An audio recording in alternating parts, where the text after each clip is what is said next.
Item 1, I-1 is to adopt a resolution in support of the Space Preservation Act and the Space Preservation Treaty to permanently ban space-based weapons.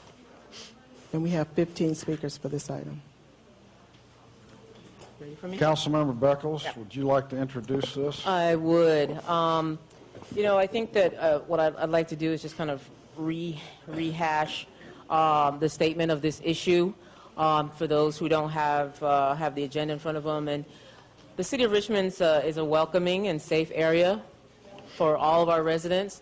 We have been led the way in so many initiatives that protect and provide the rights for all of our residents to feel safe. And so it's imperative that Richmond adopt this resolution in an effort to stand in solidarity with residents who claim to be under assault from space-based weapons.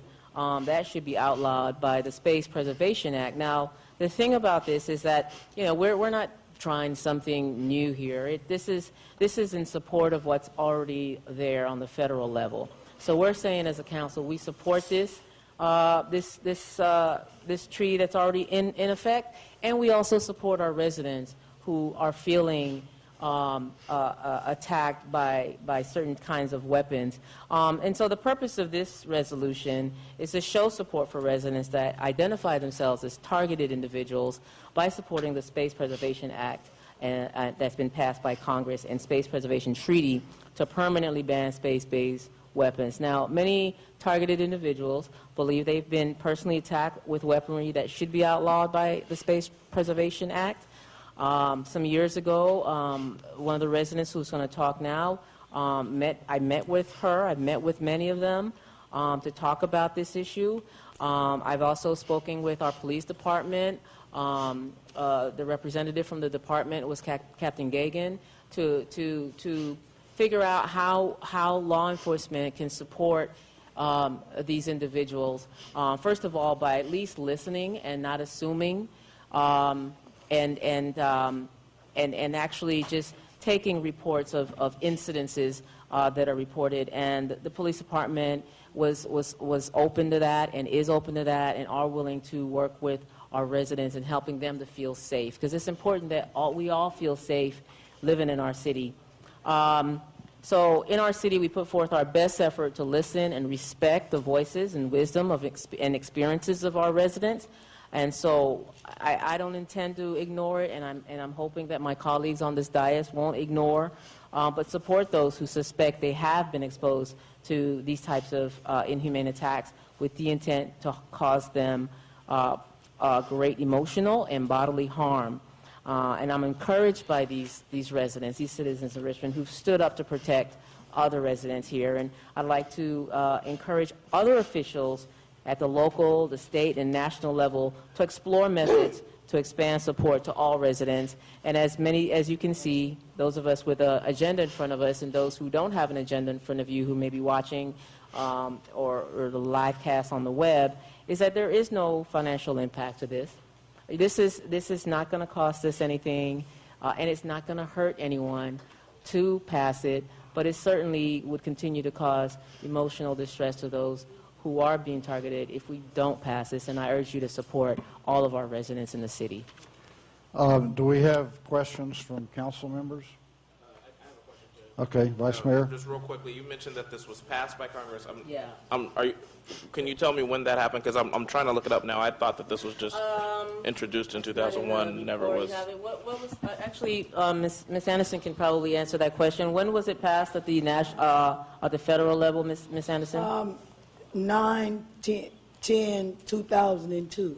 Yeah. It's the Space Preservation Act, and Congress, former Congressman Dennis Kucinich had introduced this bill. We're sort of getting out of our process here. I think. Why don't you? Do you have other questions? Oh, well, no. I'm looking at the sheet that you're looking at. It looks like that's when the Berkeley City Council passed the resolution. Not when Congress passed the law. I'm looking online at the House website, and I know that I understand there's been multiple versions of this bill, so I don't know if it's been passed or not. But from what it looks like here, it doesn't look like that version was passed by Congress, so I don't know if it was. But I understand the Berkeley City Council passed it on 9/10 of 2002. Yes. Other questions from the council? So I had a couple of questions. I'm looking at the resolution, and it talks about the Space Preservation Act. Can you tell me exactly what act that was? Or there's never been a Space Preservation Act passed, right? You're correct. Okay. It wasn't passed. It was brought forward by the representative, the congressman at the time, because there were some, you know how it goes in Washington, just a lot of power play. So it never got, but it did get passed in 2002 in Berkeley. So we're making ours similar to the one that was passed in Berkeley. Well, it doesn't say anything about Berkeley on here. All it says is the Space Preservation Act. So Right. are you talking about the resolution Berkeley passed, or are you talking about one of the two resolutions that Representative Kucinich introduced in 2001 and 2? Well, because that one didn't pass, we're just making reference that it was brought forward by Dennis Kucinich, and of course, politics being the way they are, it did not pass. So this is I'm making reference to and using the Berkeley model as an example for ours. Which one of the Kucinich resolutions did the Berkeley model refer to? H.R. 3616. House Resolution 3616. I didn't hear you. What? House Resolution 3616. 3615. 16. 16. 3616. Okay. Now, from the research I did on this,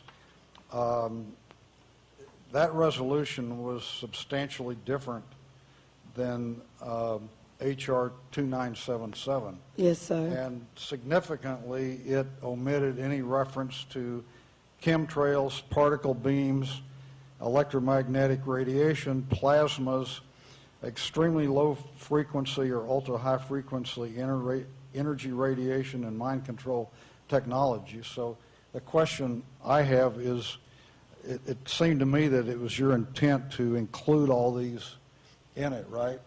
So if you go with H.R. 3616 and we approve this, it will not include any of those things I named.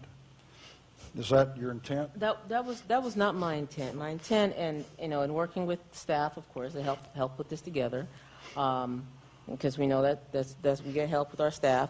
The intention was to include all of the things that people are feeling.